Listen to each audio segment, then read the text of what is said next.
Lucas escreveu o seu evangelho comparado com Apocalipse de uma maneira completamente mundana.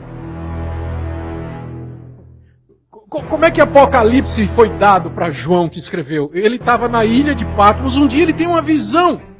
Os céus se abrem e o próprio Jesus Cristo aparece para ele numa visão e diz, escreve o que eu vou te dizer. E João é transportado para as regiões celestiais e lá numa visão, num êxtase, ele vê o fim do mundo.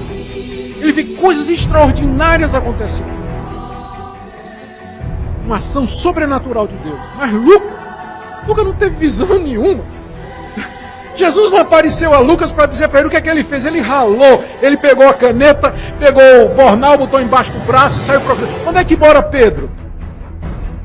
Viajou lá para Roma, Cesareia, Jerusalém. Onde é que está Pedro? Pedro, meu nome é Lucas, eu sou historiador. Eu queria ouvir de você o que é que aconteceu.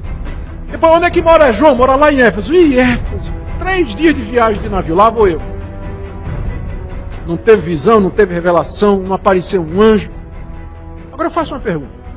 Apocalipse, porque foi dado de maneira sobrenatural, é mais inspirado do que Lucas? Está no Novo Testamento os dois. Já está vendo onde é que eu vou chegar? Eu quero dizer para você o seguinte, Deus nem sempre age de maneira sobrenatural. Inclusive na própria maneira como Ele escolheu para compor o seu livro.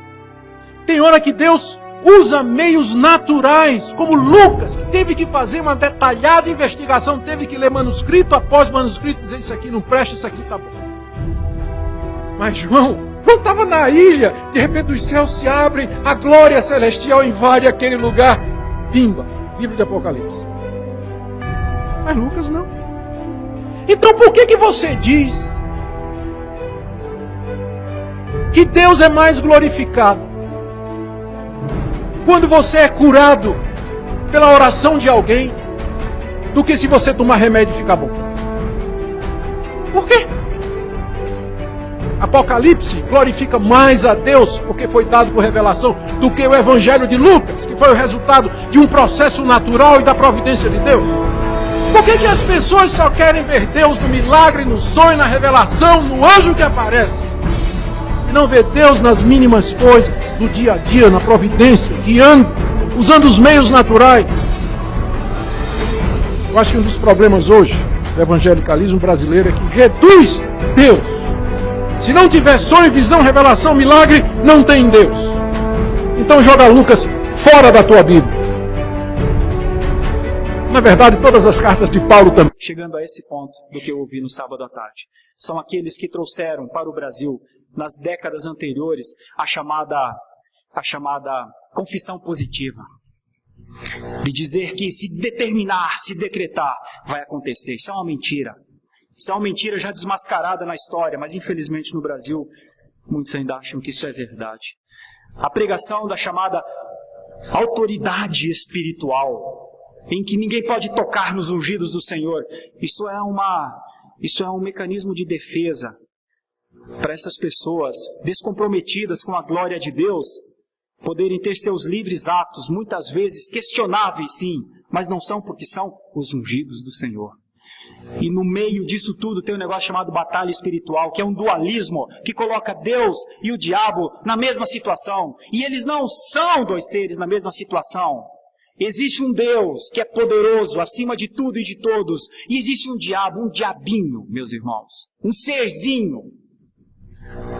Não para ser combatido por nós, como muitos pensam, mas diante de Deus, ele é um cisco.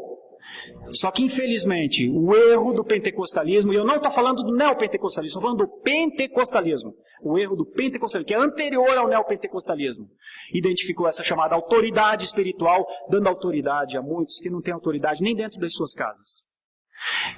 E dando uma ideia de uma batalha espiritual como se Deus e o diabo fossem da mesma força, e não são.